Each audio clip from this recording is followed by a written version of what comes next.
Penny Hardaway's Tigers are up to number 14 in the AP poll. And according to Jason Munns, who covers the University of Memphis men's basketball program for the Commercial Appeal, this is the highest ranked the Tigers have been this late in the season. Put another way, this is the first time Memphis has been ranked in the top 15 of the AP poll this late in the season in 16 years. Oh, wow. 16 years. That is impressive. Right. That's really, that's shocking, but that's really cool. Right. It continues to head in a good direction. 16 years? That's crazy, man. 16 years. Yeah. 16 years. So 14th in the AP poll. I've got them a little higher in the top 25 and 1. I've got them 12th, but they continue to be a national story with P.J. Haggerty performing like an All-American and rising in the polls consistently. Now top 15 in the country and ranked in the top 15 this deep in the season for the first time in 16 years. And this all comes while conference realignment stuff is starting to pop up again, if only in press conferences and those types of conversations. Mm-hmm. But I know you saw this, Rick Pitino, the St. John's coach, after St. John's beat UConn last Friday night in Stores.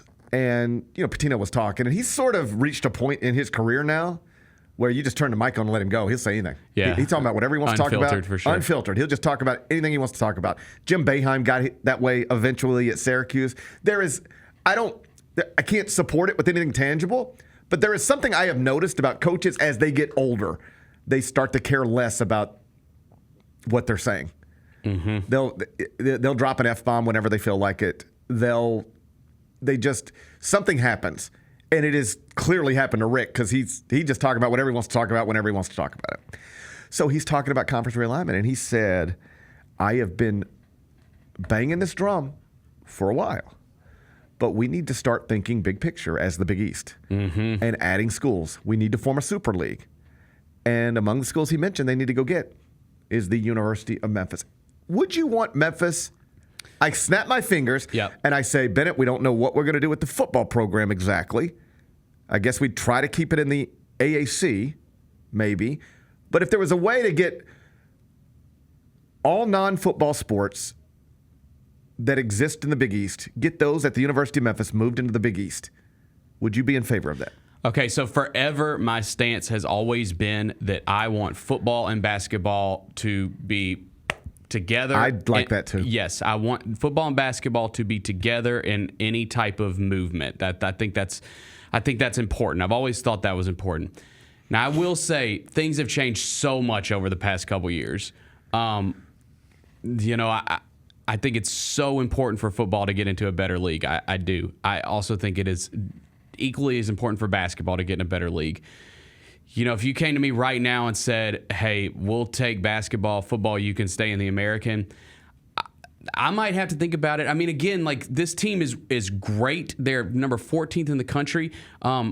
And they had a good crowd this past weekend. They're not getting crowds that we've seen when Memphis is nationally in the past. When Memphis is nationally ranked, performing at this high of a level, typically the crowds have been way bigger than they are this season. Now, a lot of that is you're getting people back, because people were uncertain and they're coming back now. But I think that's a problem, and I think that the way to solve it is by getting great competition in Memphis going forward, and that's a way to do it. That is a way to do it. Yeah. I mean, you would suddenly have games with... Every game matters. Every game's big. St. John's, UConn, Creighton, they're Providence, they're all Georgetown. They're all coming in here. Yep.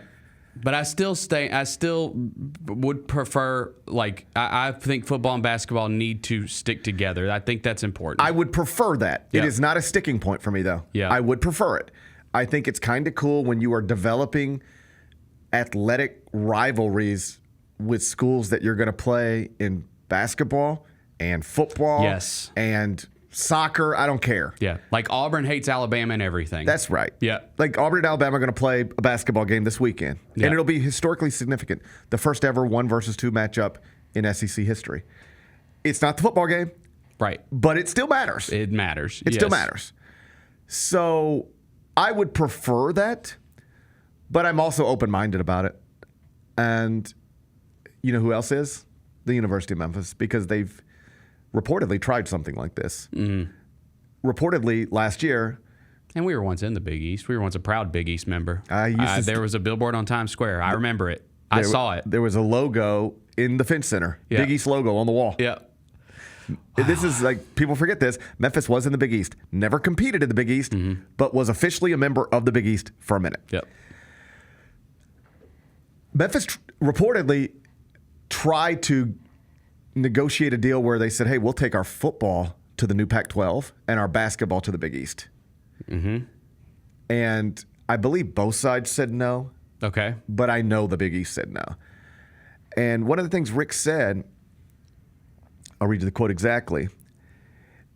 He said, now most of the presidents, and probably including mine, who's a very knowledgeable basketball fan, they think about the money, they think about the bottom line, and it's like a company like Uber starting out and they're losing, $500 million a year, but they understand 10 years down the road, they're going to be making $1 billion. We just can't see that. We can't see that there's a lot of money to be made down the road if we form a super league. I think coaches are in favor of the super league. I just think the presidents are against it. That is my understanding exactly. Okay. Because when Memphis passed on the new Pac-12, there was a report that Memphis had reached out to the Big East, and the Big East had said no. And I had a Big East coach call me and say, do you believe this report? And I said, yes, it's what I'm hearing. And he said, I'm telling you, if it were left up to the coaches, and I want to be clear, this was not Rick Pitino, it was another Big East coach. I got you. But this Big East coach said, I'm telling you, if you put it to a vote of coaches, we would take Memphis today. We would take Memphis right now. The coaches understand Memphis, the value of Memphis, but the presidents don't. The presidents are looking at something different. The basketball coaches are just looking at, wouldn't it be awesome to have another basketball brand in the league? But the presidents are looking at it, do we really want this institution in our league? And that's the push and pull. And that's why Rick can't win a private conversation with his president, right? Right. So what do? You take it public. Take it public. Take it public and try to get the fans on your side and try to get people talking about this to where maybe that can put pressure on the presidents to at least be a little more open to the possibility of adding a school like Memphis. Rick didn't only mention Memphis, Dayton, St. Louis. Like basketball programs in real cities that prioritize basketball. That's what they want. And Memphis is that. So if you believe the reporting, and I do, that Memphis was at least open to splitting up and operating in two different conferences. I'm not sure either side was willing to take Memphis under those circumstances. But if you told me my options are, if you just said, hey, GP, the Pac-12 thing is just not going to happen. You did some good shows about it, but it's just not going to happen. And there's no reason to think the ACC is coming for us anytime soon. Big 12 coming for us anytime soon. We're just sort of stuck here. We're stuck in the AAC. Would you be willing to take basketball and everything else to the Big East if the AAC will let you stay football? Yeah, of course. Yeah, I just think that I'm at the point now where I see where this is going with being in this conference long term that we're in right now, and I want to do anything possible to get out and find a better situation soon. I don't mean to sound like a broken record, but all the answers you need to understand what life is like in this league, you have them now. Yes. You cannot sit around saying things like, well, if we're good, everything will be fine. Because you are good. You are good. You won 11 games in football, and you're ranked 14th in the AP poll in basketball. So you are good. But your fans aren't responding to it. Not in the way that you need them to. Right. Not in the way that you need them to. So you can't sit around going, well, like, how's it going to be if we're ever... You are really good, and it doesn't matter the way it should. You are really good. Like, your coaches are doing their jobs. Right? Yes. Your coaches are doing the jobs you're paying them to do. Like, I know people nitpick Ryan Silverfield, but like 11 wins at Memphis is 11 wins at Memphis. Yes, he's winning. Right. And I know Penny, it's been up and down, but like right now it's good. Right now, Penny Hardaway and Ryan Silverfield have these programs in pretty good places. And it's not resonating with your fans the way it should. They're not showing up the way they should. This is your life. Every day you're in this league, this is your life. It will not get much better than this. Every day in your league, this is how you live. Yep. I've now put myself in a place where I just want to make it better. Sometimes in a decision-making process, you're always looking for the perfect solution. Well, what if you can't get that?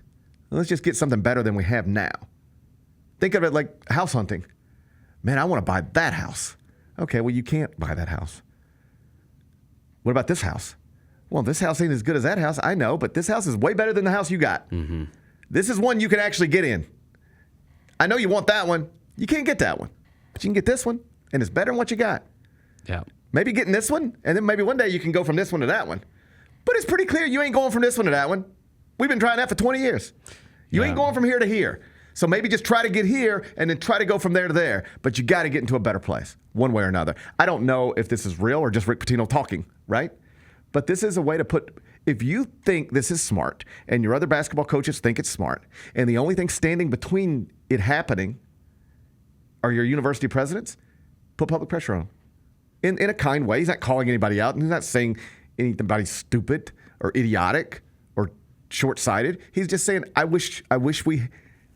telling you, I can see the future, and we need to be expanding, not being proud of ourselves and sitting tight. We need to keep growing, because if we don't, other people are, and we will get left behind. Let's don't get left behind. Let's go get Memphis. Let's go get Dayton. Let's go get St. Louis. I don't know if it'll ever happen, but I like that he's talking about it publicly, because when he talks about it publicly, guess where else they're talking about it publicly? In New York, in Washington, D.C., in Providence, in Memphis, I bet you in Dayton, St. Louis. That's how you get the conversation started. And then you see where those conversations take you. Yeah, man. I like the idea. We'll see. Yeah. We'll see. The Gary Parrish Show, live weekdays at 10 a.m.